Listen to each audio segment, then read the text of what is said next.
ദൈവനാമത്തിന് മഹത്വമുണ്ടാകട്ടെ. സഹോദരങ്ങളെ, 2 വൃദ്ധരായിരുന്നു കുഞ്ഞായിരുന്ന യേശുവിനെ മിശിഹ എന്ന് തിരിച്ചറിഞ്ഞവർ. അവർ ആരായിരുന്നു? അവർക്കിതെങ്ങനെ സാധിച്ചു എന്ന് നമുക്കൊന്ന് കണ്ടെത്താം.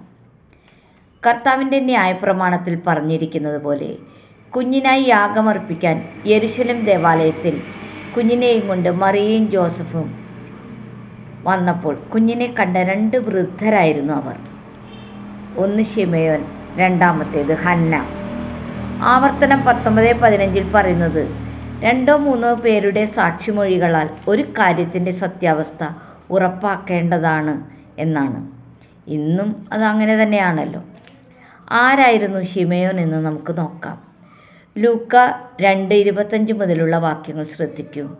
അക്കാലത്ത് ജെറുസലേമിൽ നീതിനിഷ്ഠനും ദൈവഭക്തനുമായ ശിമയോൻ എന്നു പേരുള്ള ഒരു മനുഷ്യൻ ഇസ്രായേലിന് സാന്ത്വനം നൽകുന്ന മിശിഹായുടെ വരവിനായി കാത്തുകൊണ്ടിരുന്നു. അദ്ദേഹത്തിൻ്റെ മേൽ പരിശുദ്ധാത്മാവ് ഉണ്ടായിരുന്നു.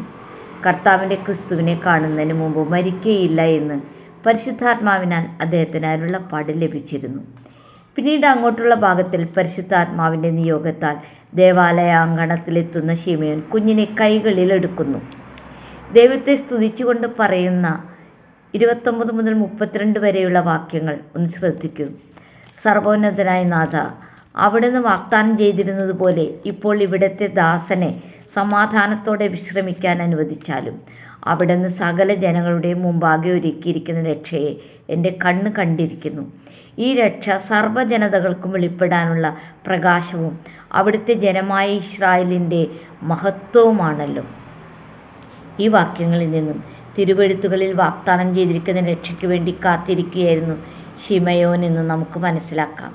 ശിമയോൻ്റെ ജീവിതത്തിലെ അത്ഭുതകരവും നിർണായകവുമായ ആ നിമിഷത്തിൽ അദ്ദേഹത്തിൻ്റെ പ്രത്യാശ സാക്ഷാത്കരിക്കപ്പെടുന്നു. എല്ലാം പരിശുദ്ധാത്മ പ്രേരിതമായി നടക്കുന്നു. അടുത്ത സാക്ഷി ഹന്നയാണ്.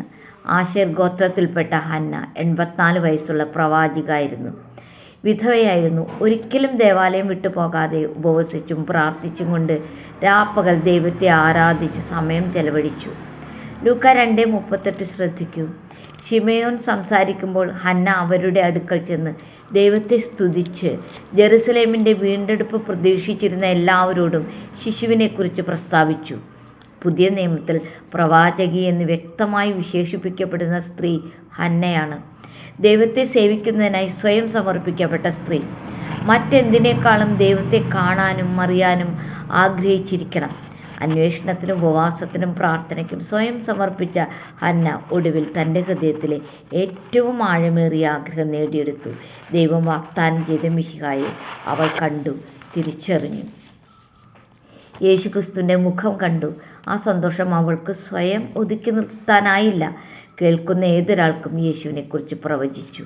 ശിമയോനെപ്പോലെയും ഹന്നയെപ്പോലെയും നാമും ദൈവത്തെ അന്വേഷിച്ചാൽ പ്രായം ഒരു തടസ്സമാകാതെ നമുക്കും യേശുവിനെ കണ്ടുമുട്ടാനാകും.